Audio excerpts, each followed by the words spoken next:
मित्रों नमस्कार। आज हम हिस्ट्री पे वार्ता करेंगे और आपको मैं एक चीज़ बता देना चाहता हूँ कि ये जो टीजीटी पीजीटी का हिस्ट्री सब्जेक्ट है, इतिहास विषय है, इस पे आपको पढ़ने की और सोचने की क्षमता कैसी होनी चाहिए और आपको उस समय को याद करना चाहिए जब कभी आईएएस या पीसीएस का पेपर में वैकल्पिक विषय होते थे और वो विषय में आदमी हिस्ट्री रखता था। अगर उस दृष्टिकोण से आप हिस्ट्री की तैयारी करेंगे तो भी आप अच्छा कर पाएंगे और सिलेक्शन होगा। अगर आप सिर्फ अपने मतलब कि आप नहीं कुछ करना चाहते हैं, सब कुछ यूट्यूब कर दे, पीडीएफ कर दे, तो ऐसा कुछ होने वाला है नहीं। ठीक, राइट। तो पहली तो मेरी आप लोगों को ढेर सारी शुभकामनाएं हैं दिवाली की। और आज हम चर्चा कर रहे हैं, आपको एक आइडिया दे रहे हैं कि आपको हिस्ट्री पे कैसे थॉट विकसित करना है, विचार कैसे बनाना है हिस्ट्री पर। और वो आइडिया जो हमारा है वो है कि 1773 का जो एक्ट आया था वो आखिर सरकार की क्या मजबूरी थी कि 1773 का एक्ट आया। आपका इस एक्ट पे क्या दृष्टिकोण होना चाहिए, क्या सोचना चाहिए, उस पर हम लोग चर्चा करते हैं। यह हिस्ट्री को लेकर मेरा पहला ऑडियो कैसेट है और पुनः हम लोग कई ऑडियो कैसेट निकालेंगे। जो भी आपको मतलब कि सुझाव देने होंगे आप कमेंट बॉक्स में इसको दे दीजिएगा। अब मित्रों याद करिए कि 1765 में क्लाइव दोबारा आता है गवर्नर बनकर कलकत्ता में। और आप सोचें कि कलकत्ता में जब क्लाइव आता है तो वो दो संधि करता है, एक आलम शाह द्वितीय से करता है, एक संधि वह बंगाल के नवाब से करता है। इसमें क्या हुआ, जो 12 अगस्त 1765 को जो संधि मुगल सम्राट से हुई तो मुगल सम्राट ने क्या किया, एक फरमान जारी कर दिया। वो फरमान क्या जारी था कंपनी के को लेकर कि कंपनी को बिहार, उड़ीसा और बंगाल की दीवानी दे दी गई और इसके एवज में कंपनी को 26 लाख रुपए वार्षिक देना था। क्लियर। अब जो बंगाल से संधि किया तो बंगाल का नवाब एक पेंशनर मात्र बन के रह गया, उसका कोई महत्व नहीं था, क्योंकि जो बंगाल, बिहार, उड़ीसा की दीवानी थी, दीवानी मतलब जो राजस्व था, उसका ड्यूटी तो आपने किसको दे दिया, अंग्रेजों को दे दिया। अब इससे एक पृष्ठभूमि बनती है करप्शन की, और इस दोहरी जो व्यवस्था थी क्लाइव की, जो दोहरी राजस्व व्यवस्था उसने किया बंगाल में, प्रशासन किसी और के जिम्मे, राजस्व किसी और के जिम्मे, इस दोहरी व्यवस्था ने करप्शन को अपने टॉप लेवल पे पहुंचा दिया। उसमें कंपनी के लोग भी शामिल थे और सबसे आश्चर्यजनक जो घटना घटित हुई वह यह थी कि कंपनी ने ब्रिटेन में अपने शेयर होल्डरों का जो प्रॉफिट था वो 6.25 था, उसको बढ़ाकर 12.5 कर दिया परसेंटेज। यानी कि कंपनी अब क्या करती है, देखिए, दोहरी शासन प्रणाली से कंपनी को लाभ नहीं हुआ, लाभ किसको हुआ, उनके कर्मचारियों को लाभ हुआ, क्योंकि वो करप्शन में चले गए।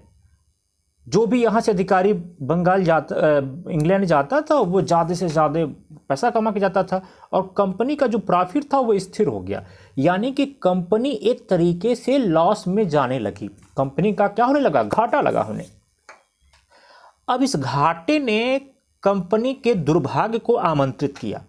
वह दुर्भाग्य कैसा था कि कंपनी ने अंग्रेजी सरकार से कहा कि उसे ऋण चाहिए, और कितना मांगा था ऋण, 4 लाख पाउंड वार्षिक। आप लोग इसको नोट्स में लिखते भी रहिएगा, 4 लाख पाउंड वार्षिक कंपनी ने ऋण मांगा। और दूसरी तरफ कंपनी ने अपने जो शेयर धारक थे, जो उनके शेयर धारक थे, भागीदार थे, उनके प्रॉफिट को 6.25 से बढ़ाकर 12.5 कर दिया। यह अपने आप में एक कंट्राडिक्शन था, एक विरोधाभास था कि एक तरफ आप कहते हैं कि आपको 4 लाख रुपए का ऋण चाहिए और दूसरी तरफ आप कहते हैं ऋण चाहिए, आप घाटे में हैं, और दूसरी तरफ आप कहते हैं कि 6.25 अपने शेयर धारकों को बढ़ा के 12.5 कर दिया। अब ये चीज़ें संसद में उठाई जाने लगी और तभी एक और घटना घटित हुई जिसे आप लोगों को कनेक्ट करना है। तभी एक घटना घटित हुई कि जो ब्रिटिश थी वह साउथ में, दक्षिण भारत में हैदर अली से हार गई। जो ब्रिटिश सेना थी वो हैदर अली से हार गई। अब जब यह सूचना इंग्लैंड में जाती है कि हैदर अली ने ब्रिटिश कंपनी को हरा दिया है और अचानक उसका जो शेयर मार्केट था वो नीचे चला आता है, राइट। तो आपको कैसे सोचना है, आपको ये महसूस हो रहा होगा।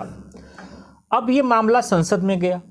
संसद ने कहा ठीक, मैं आपको ऋण दे दूंगा, लेकिन मेरी एक शर्त है।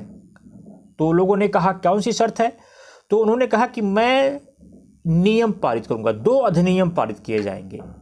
पहला अधिनियम कंपनी के ऋण को लेकर होगा और दूसरा अधिनियम कंपनी पर शिकंजा कसने को होगा, राइट।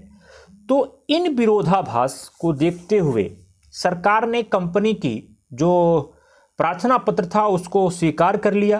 प्रार्थना पत्र क्या था? उनको ऋण चाहिए था और सरकार ने कहा कि ठीक है, मैं आपको 10 लाख पाउंड ऋण दूंगा। और संसद ने क्या किया कि एक प्रवर समिति, सिलेक्टेड कमेटी का गठन किया जिसका अध्यक्ष था जनरल बर्गयान, उसका अध्यक्ष था। और उस जनरल बर्गयान के रिपोर्ट पर कंपनी ने 2 अधिनियम पारित किए।